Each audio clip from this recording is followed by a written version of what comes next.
Bismillahirrahmanirrahim. Assalamualaikum warahmatullahi wabarakatuh. Perkenalkan, saya Muhammad Alamin, mahasiswa jurusan PAI semester 4 kelas A. Di video ini saya akan membahas tentang pengembangan evaluasi dalam kurikulum. Baiklah, untuk pembahasan yang pertama yaitu mengenai pengertian evaluasi. Secara etimologi, evaluasi berasal dari kata bahasa Inggris yaitu evaluation. Nah, evaluation ini adalah akar kata value yang berarti nilai atau harga. Dalam Kamus Besar Bahasa Indonesia, evaluasi adalah penilaian atau proses untuk menemukan nilai layanan informasi atau produk yang sesuai dengan kebutuhan konsumen, serta pengumpulan dan pengamatan dari berbagai macam bukti untuk mengukur dampak dari suatu objek. Itu pengertian dalam Kamus Besar Bahasa Indonesia. Lalu Wan dan Brown mendefinisikan evaluasi sebagai refer to the act or process to determining the value of something, yaitu kegiatan evaluasi yang mengacu pada suatu proses untuk menentukan nilai sesuatu yang dievaluasi. Nah, sejalan dengan pendapat tersebut, Guba dan Lincoln mendefinisikan evaluasi sebagai suatu proses yang memberikan pertimbangan mengenai nilai dan arti sesuatu yang dipertimbangkan. Dan sesuatu yang dipertimbangkan tersebut bisa berupa orang, benda, kegiatan, atau keadaan. Dari kedua konsep di atas, ada dua hal yang menjadi karakteristik evaluasi. Yang pertama, evaluasi merupakan suatu proses. Artinya, dalam suatu pelaksanaan, evaluasi mestinya terdiri dari berbagai macam tindakan yang harus dilakukan. Dengan demikian, evaluasi bukanlah hasil atau produk, akan tetapi evaluasi merupakan rangkaian acara atau rangkaian kegiatan. Untuk apa tindakan itu dilakukan? Tindakan itu dilakukan untuk memberi makna atau nilai sesuatu yang dievaluasi. Dengan kata lain, evaluasi yang dilakukan untuk menemukan judgement terhadap sesuatu. Lalu, karakteristik yang kedua, yaitu evaluasi merupakan pemberian nilai atau arti. Yang artinya, berdasarkan hasil pertimbangan evaluasi, apakah sesuatu itu mempunyai nilai yang baik atau yang jelek. Dengan kata lain, evaluasi dapat menunjukkan kualitas yang dinilai. Evaluasi ini terdapat 3 tahapan. Tahapan yang pertama yaitu measurement atau pengumpulan data. Tahapan yang kedua, assessment, pengelompokan data, dan tahapan yang ketiga yang terakhir adalah evaluation atau evaluasi. Misalnya saya ambil contoh dalam suatu sekolah atau lembaga, biasanya di akhir itu diadakan ujian akhir semester. Pada saat selesai ujian akhir semester, maka muncullah nilai-nilai para siswa yang telah melaksanakan ujian tersebut. Masuklah kepada tahapan yang pertama, yaitu measurement atau pengumpulan data. Dikumpulkan tuh data-data nilai para siswa. Kemudian dilanjutkan pada tahapan yang kedua yaitu assessment, pengelompokan data. Nah, dikelompokkan nih data-data nilai siswa yang dimana nilainya itu di atas rata-rata, dan ada yang pas rata-rata, dan ada yang nilainya di bawah rata-rata. Lalu dilanjutkan kepada tahapan yang ketiga yaitu evaluation atau evaluasi, yang dimana ini adalah evaluasi bagi murid atau siswa yang nilainya di bawah rata-rata, dengan tujuan kedepannya untuk mendapatkan nilai yang lebih baik lagi. Nah, baiklah, untuk pembahasan yang kedua yaitu fungsi evaluasi. Nah, fungsi evaluasi kurikulum ini dibicarakan lebih dahulu daripada jenis evaluasi, karena fungsi evaluasi meliputi seluruh kegiatan evaluasi. Apabila seseorang melakukan evaluasi kurikulum, terlepas dari jenis apapun evaluasi yang dilakukannya, ia harus sadar akan fungsi dari kegiatan evaluasi tersebut. Jika tidak, ia akan mengalami kesulitan baik sewaktu merencanakannya dan pada waktu melaksanakannya. Adapun ditinjau dari fungsi evaluasi, maka evaluasi kurikulum dapat berfungsi sebagai yang pertama adalah sebagai perbaikan, di mana evaluasi yang dilakukan bertujuan untuk memperbaiki isi program, pelaksanaan, dan evaluasi itu sendiri, serta upaya ke arah inovasi kurikulum masa yang akan datang. Jadi, Di fungsi yang pertama ini yaitu perbaikan, pastinya di setiap tahun adanya program kurikulum ini ada pasti yang masih belum maksimal terlaksana dari rencana pelaksanaan maupun evaluasinya.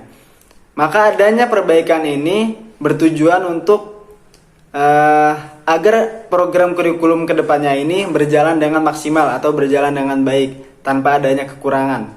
Yaitu fungsi yang pertama itu sebagai perbaikan. Adapun fungsi yang kedua yaitu sebagai penempatan. Dalam arti evaluasi kurikulum ditujukan untuk melihat hasil pembelajaran, di mana peserta didik yang mengikuti program kurikulum dalam pembelajaran akan dipetakan dalam kelompok tinggi, sedang, dan rendah. Hal ini sangat penting guna menilai dan mengembangkan kualitas dan kesesuaian kurikulum dengan kebutuhan peserta didik.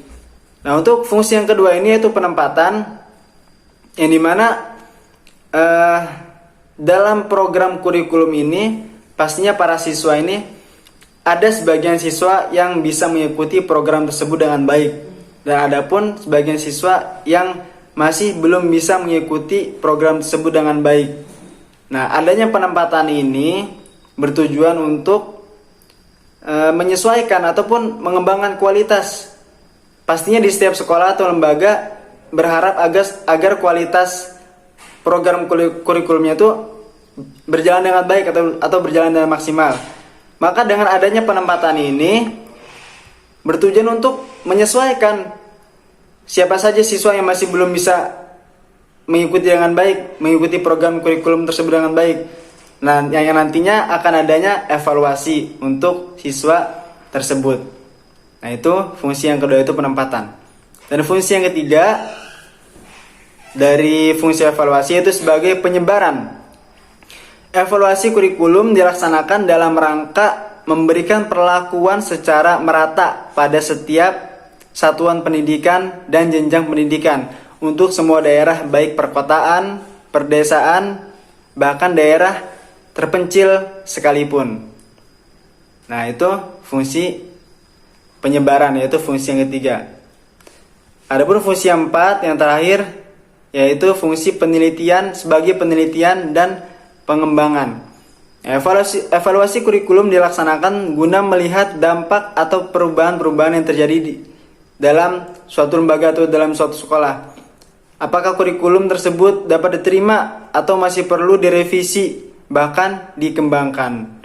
Nah, itu fungsi dari evaluasi. Yang pertama adalah perbaikan, yang kedua yaitu penempatan, yang ketiga sebagai penyebaran, dan yang keempat sebagai penelitian dan pengembangan.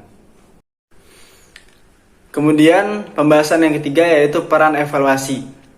Nah, di sini yang pertama perannya yaitu sebagai dasar pembuatan keputusan dan pengambilan kebijakan. Yang dimana evaluasi ini sangat penting tentunya ya dalam suatu lembaga atau sekolah. Karena dengan evaluasi ini kita bisa memutuskan apa saja nih program-program, kendala-kendala dalam terlaksananya program kurikulum tersebut, dan kemudian diambillah kebijakan agar bertujuan untuk menuju program kurikulum yang baik ke depannya dari program kurikulum yang masih kurang maksimal dari sebelumnya. Itu yang pertama, pembuatan keputusan dan pengambilan kebijakan. Kemudian peran yang kedua yaitu sebagai pengukur prestasi siswa. Nah, evaluasi ini juga berperan untuk mengukur prestasi siswa, yang dimana di setiap kelas pasti ada siswa yang pintar atau siswa yang masih kurang dalam memahami pembelajaran. Maka dengan adanya evaluasi ini, siswa-siswa yang pintar tersebut akan dikembangkan lagi untuk bisa meraih prestasi-prestasi, dan adapun siswa yang masih kurang maksimal dalam pembelajarannya akan dievaluasi untuk bisa menjadi siswa yang bisa menjadi siswa yang lebih baik dari sebelumnya. Peran yang ketiga yaitu mengevaluasi kurikulum. Yang keempat yaitu perannya mengakreditasi sekolah.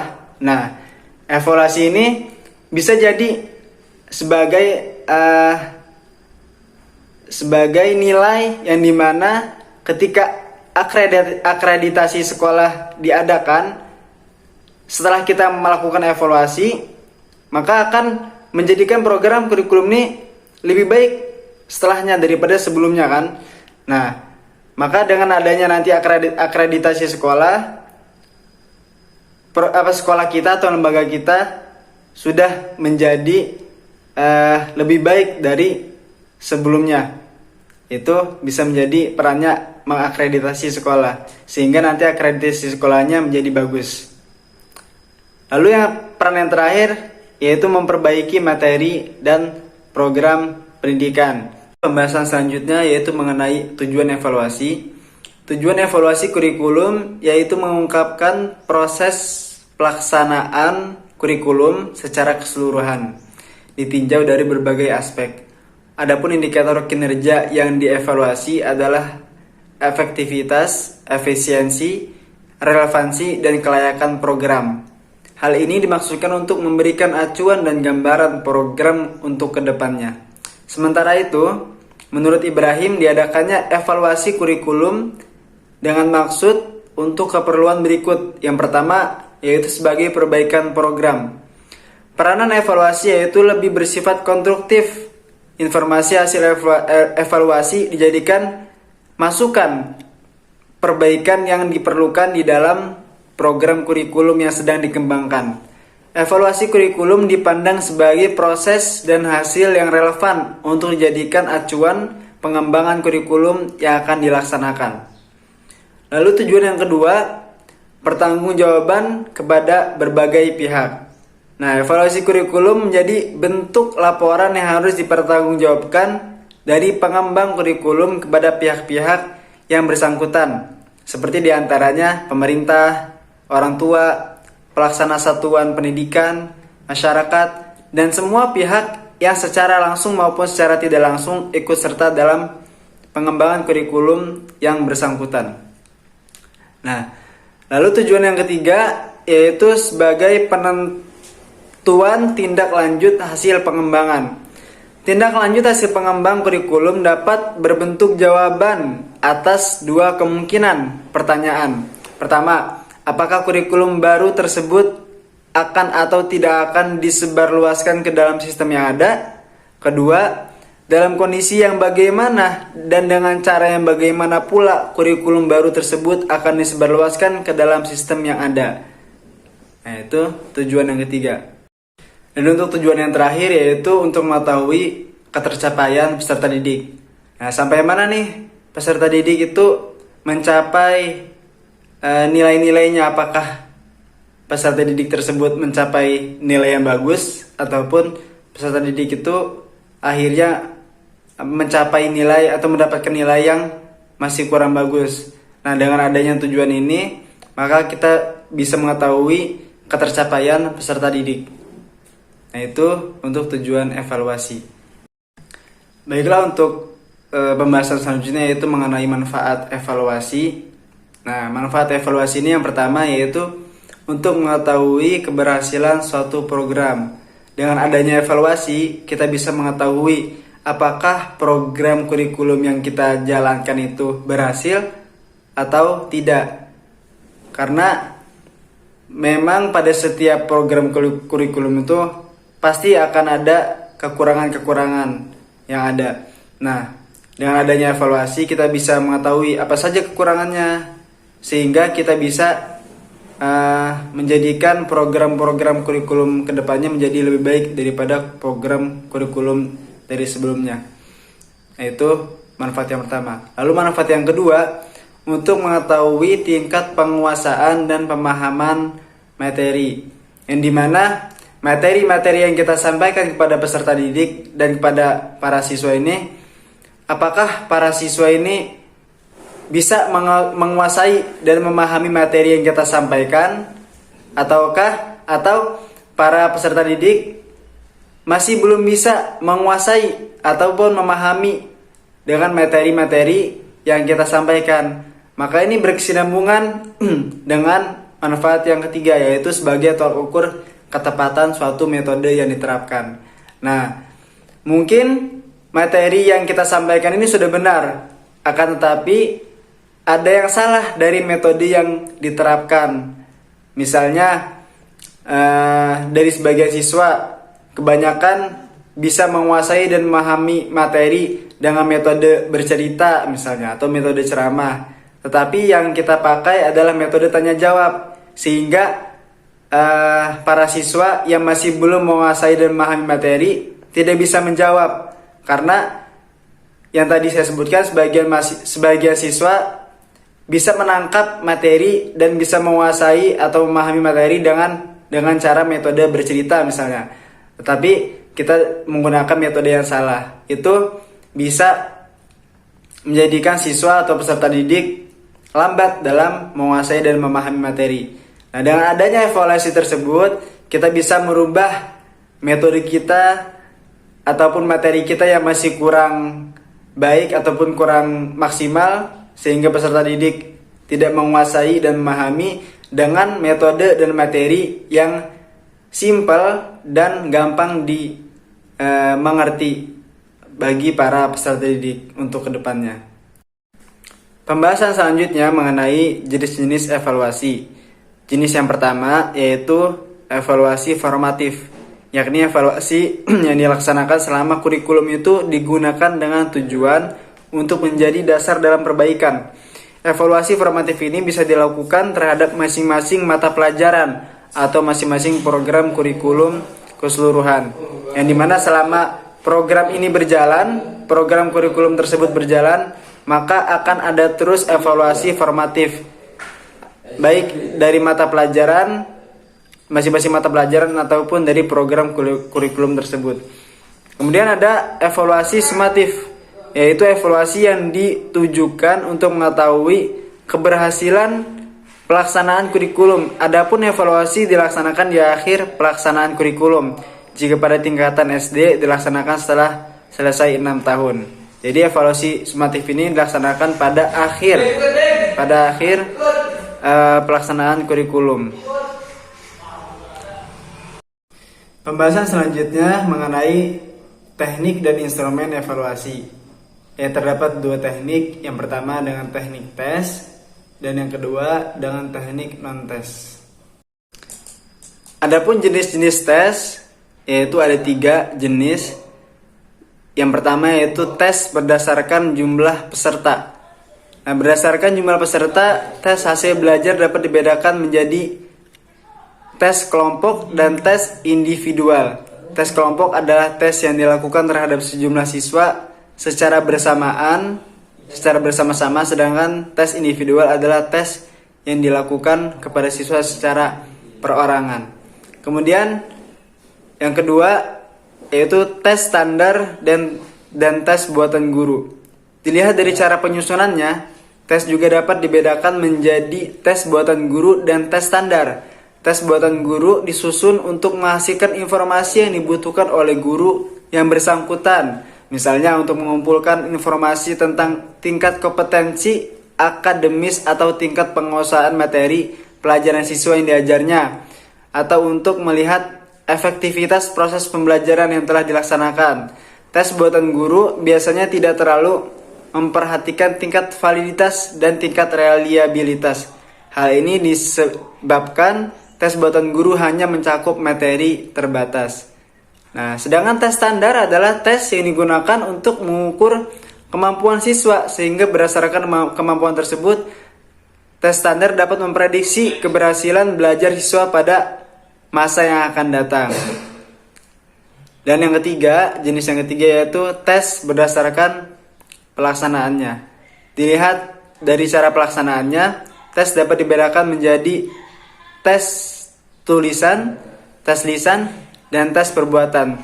Tes tulisan atau yang bisa disebut juga dengan tes tertulis adalah tes yang dilakukan dengan cara menjawab sejumlah item soal dengan cara tertulis. Adapun dua jenis tes yang termasuk ke dalam tes tulisan ini yaitu tes esai dan tes objektif. Nah, sedangkan tes lisan yaitu bentuk yang menggunakan bahasa secara lisan. Tes ini bagus untuk menilai kemampuan nalar siswa.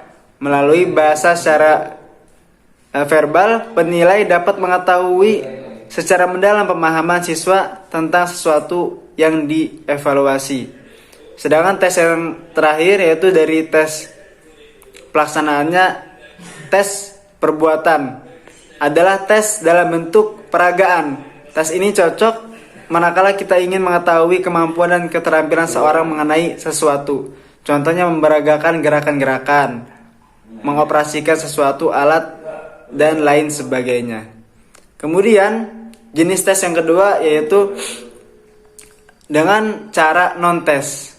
Nah, cara yang pertama yaitu dengan cara observasi, yang dimana observasi adalah teknik penilaian dengan cara mengamati tingkah laku pada suatu situasi tertentu. Ada dua jenis observasi, yaitu observasi partisipatif dan non-partisipatif. Yang dimana partisipatif itu kita langsung datang dengan melakukan tinjauan ataupun melakukan pengamatan kepada kelas tersebut, dan non partisipatif adalah dengan secara tidak langsung. Teknik dari non-tes yang kedua yaitu dengan cara wawancara. Nah, teknik wawancara ini yaitu dengan melakukan tanya jawab baik secara langsung maupun secara tidak langsung dengan menggunakan media. Dan teknik dari non-tes yang ketiga atau yang terakhir yaitu dengan cara angket. Sama halnya dengan wawancara, akan tetapi cara angket ini yaitu dengan cara tertulis, tanya jawab secara tertulis. Baiklah, cukup sekian yang bisa saya sampaikan dari pemaparan materi tentang pengembangan evaluasi dalam kurikulum. Jika ada kekurangan atau kesalahan dalam perkataan saya mohon maaf, dan saya ucapkan terima kasih kepada dosen pengampu mata kuliah pengembangan kurikulum yaitu Dr. Hernan Elis MPD karena sudah mengizinkan saya untuk menyampaikan materi ini. Semoga bermanfaat bagi para pendengar. Cukup sekian, billahi taufiq wal hidayah. Wassalamualaikum warahmatullahi wabarakatuh.